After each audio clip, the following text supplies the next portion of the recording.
je vais brièvement vous présenter Fadel Ndao. Fadel Ndao est un expert eau et assainissement. Je dois dire d'ailleurs que c'est l'un des plus brillants experts eau et assainissement de l'Afrique.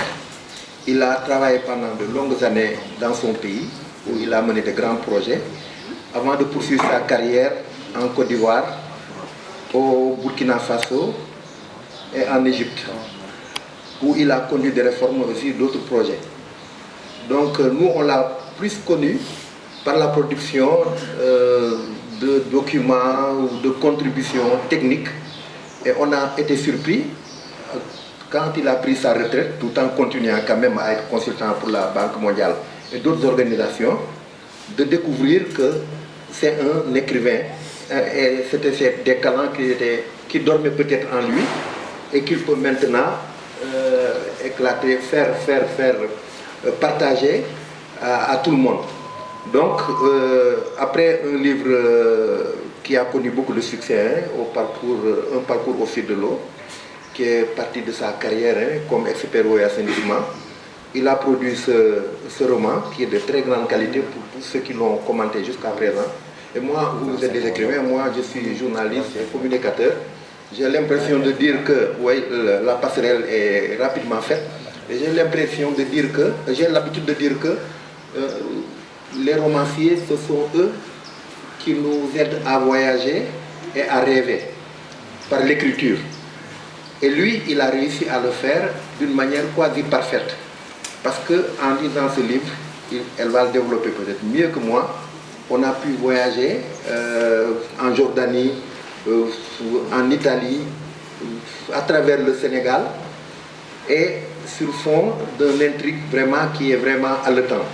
Donc sans plus tarder, je vais donner la parole à Madame Diallo Ba, qui va nous parler de ce qu'elle a retenu de cette production littéraire de Fadel Ndao. Merci beaucoup. Et vous pouvez applaudir cette présentation parce que vraiment il nous donne une bonne idée à la fois de lui, celui qui a parlé, et de celui dont il a parlé. Leurs carrières sont brillantes et font notre fierté. Alors, je ne m'attendais pas du tout à prendre la parole comme ceci aujourd'hui. Mais nécessité fait loi, et tout à l'heure dans le bureau de Fodé, on se disait que ce qui fait le charme de nos cérémonies, c'est justement ce caractère un peu imprévisible.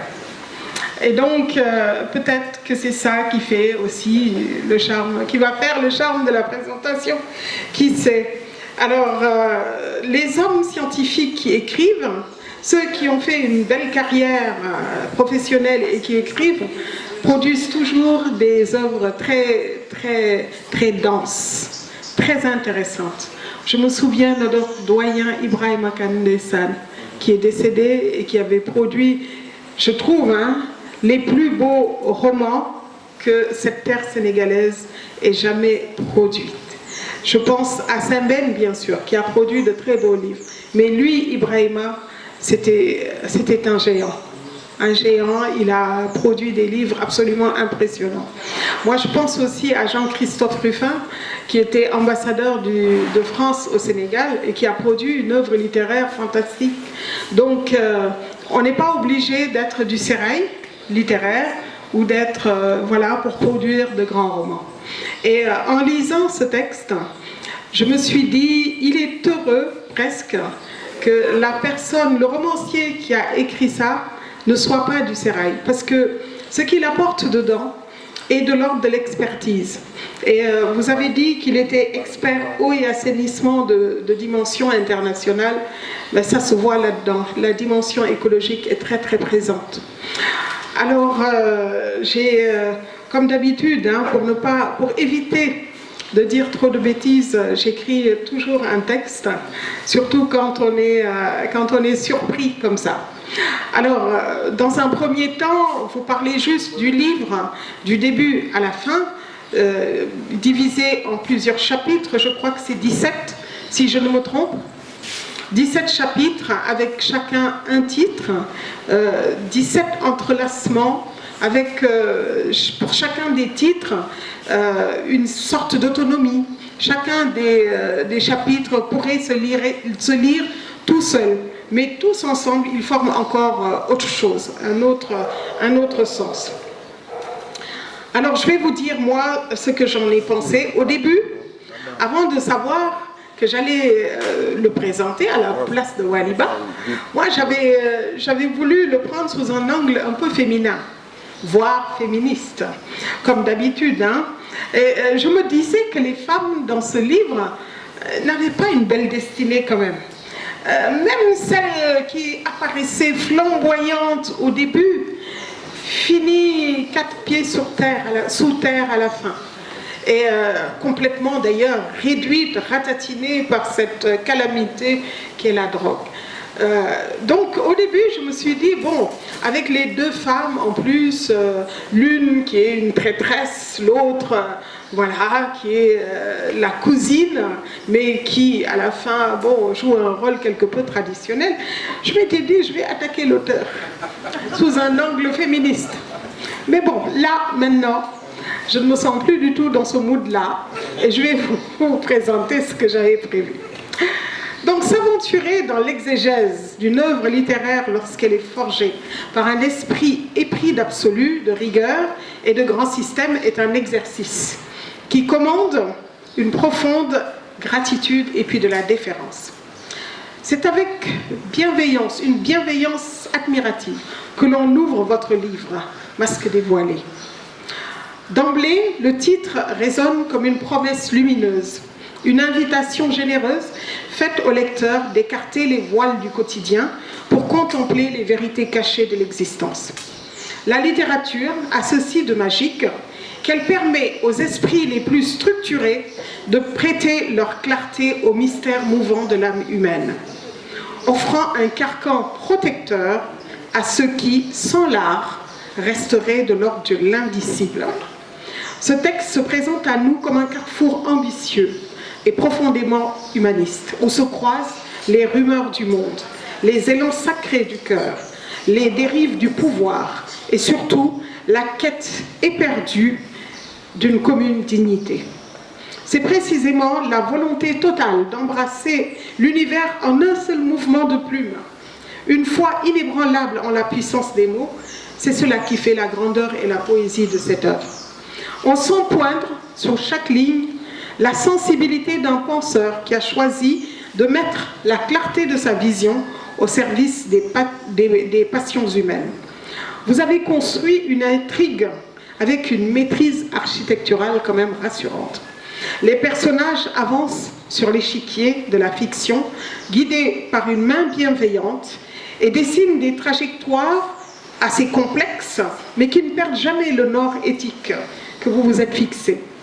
Le voyage qui est présent, parce que la totalité de ce roman est un voyage, monsieur le modérateur l'a souligné, voyage entre les continents, voyage entre les foi, dans la religion, voyage dans les paysages aussi.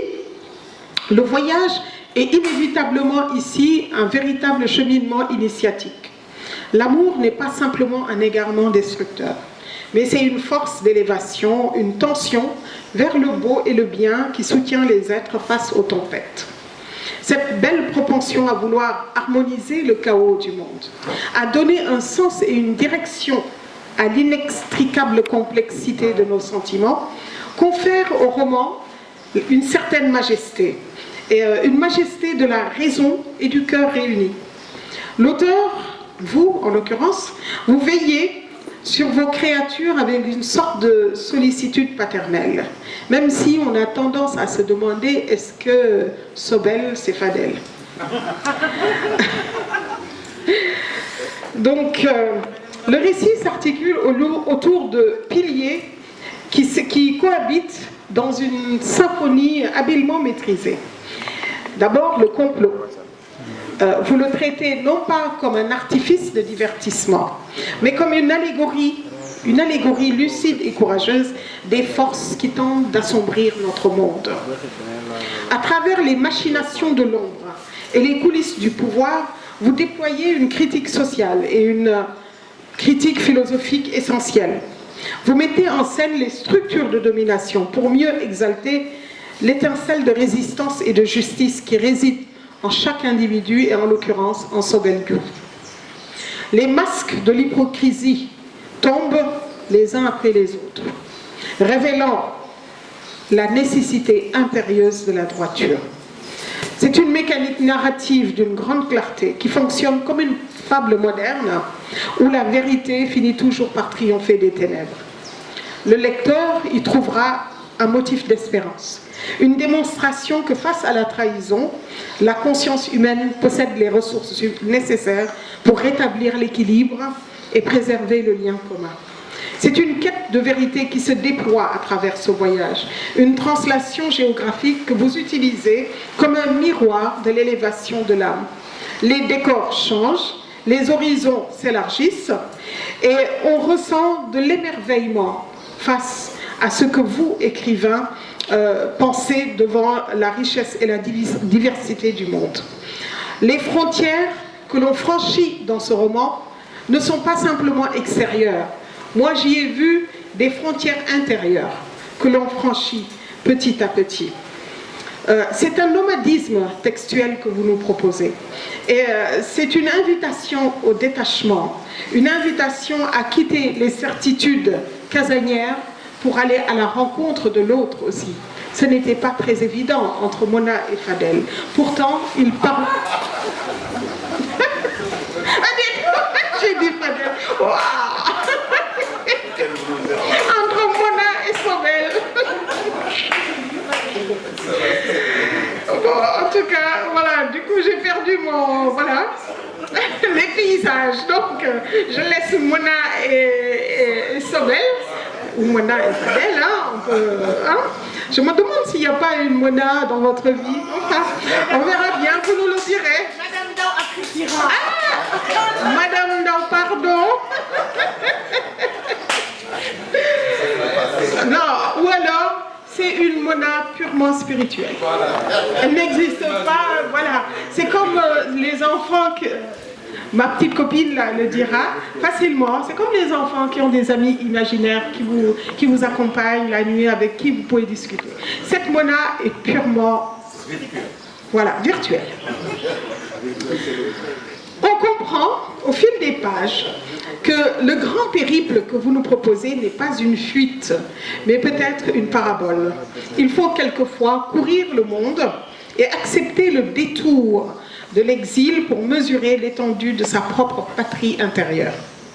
Et c'est dans ce même esprit de noblesse que s'épanouit l'histoire d'amour qui traverse le livre. Vous traitez du sentiment amoureux avec beaucoup de pudeur. Au début, j'ai eu un peu peur. Il y a eu une scène là à Milan qui m'a fait un peu peur. Mais après, j'ai vu qu'il y avait beaucoup de pudeur dans l'évocation de cet amour, même quand il était brûlant. L'amour est grand, il est pur et il est respectueux. Il est l'alliance d'âmes qui se reconnaissent dans la poursuite d'un idéal commun. Vous préservez, mine de rien, les amants des petitesses et des fureurs destructrices. Vous guérissez, vous reconstruisez. C'est une idylle, des idylles, parce qu'il y en a plusieurs, hein, d'une géométrie parfaite, une contemplation des essences de chacun qui suscite une immense déférence. La dignité est mise à rude épreuve lorsque le récit accepte de descendre dans des zones d'ombre, parce qu'il y a plusieurs zones d'ombre. Vous abordez néanmoins avec beaucoup de compassion la misère de la drogue et le pathétique des existences brisées. Votre description de la déchéance de l'héroïne est particulièrement touchante. J'ai trouvé cela très touchant, malgré toute la misère que l'on peut connaître de ceux qui sont victimes de la drogue. Vous n'évoquez pas les gouffres par goût du scandale, mais avec la ferveur d'un humaniste qui souffre devant la souffrance de ses frères. Vous décrivez la misère obscure des hommes, comme celle où la volonté humaine s'annihile devant les paradis artificiels. Votre plume est habité par une énorme pudeur, je l'ai dit, et vous nous faites traverser toutes les frontières avec beaucoup d'habileté, sans même qu'on s'en rende compte. On passe d'un domaine à un autre. Et moi, j'ai vu beaucoup de dimensions. Une dimension spirituelle très, très, très prégnante, avec la mer comme horizon, l'infini de la mer comme horizon, avec ces sages-là, Bamarandoi notamment, et puis il y en a un autre, le vieux Sambre, je crois, Tierno Sambre, voilà. Et moi, ça m'a beaucoup intéressé, cette dimension spirituelle. La dimension éthique aussi. J'ai vu dans le héros Sobel quelqu'un qui veut sauver le monde à travers l'éthique et l'écologie. L'écologie également traverse le livre avec beaucoup de... sans trop crier, mais avec beaucoup de retenue, mais on sent derrière une volonté politique. En tout cas, une volonté politique de rétablir les choses. Comme si, à travers le chaos, dans le chaos du monde, il fallait la plume de l'écrivain pour retrouver du sens. C'est comme ça, moi, que je l'ai vu. Si je continue à parler, je peux parler pendant 1 heure. Hein. Mais je crois que je vais m'arrêter là pour laisser quand même nos lecteurs en parler également. Et peut-être revenir sur d'autres aspects après, si monsieur le modérateur veut bien me redonner la parole. Merci.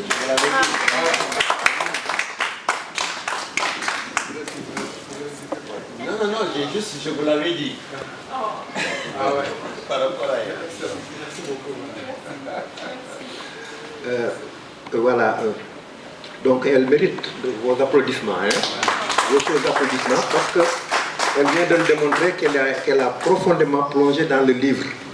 Et je retiendrai des mots très très très forts, comme carrefour ambitieux et profondément humaniste, voyage entre les continents, les religions, les paysages, majesté de la raison et du cœur, nomadisme textuel, amour grand, pur et respectueux, dimension spirituelle, éthique et écologique.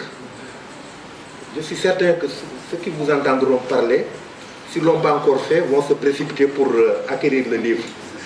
Alors vraiment... Je peux juste ajouter une phrase. Parce que c'est la phrase que j'ai retenue. Quand j'ai lu l'ensemble du livre, il y a une phrase qui s'est incrustée dans ma tête. C'était « Faut-il se travestir pour retrouver son vrai visage ?» Hein, cette phrase, elle est à l'intérieur. Est-ce qu'il faut passer par des masques pour retrouver son vrai visage? Et je me suis posé la question de savoir, est-ce que tout le détour du roman n'est-il qu'une manière pour le romancier de se retrouver lui-même?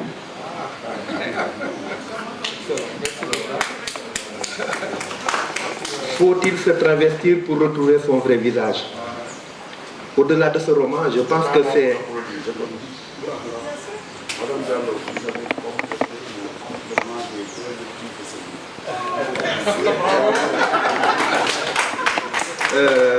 Madame Diallo, Madame Diallo, ce que vous venez d'ajouter, faut-il se travestir pour retrouver son vrai visage?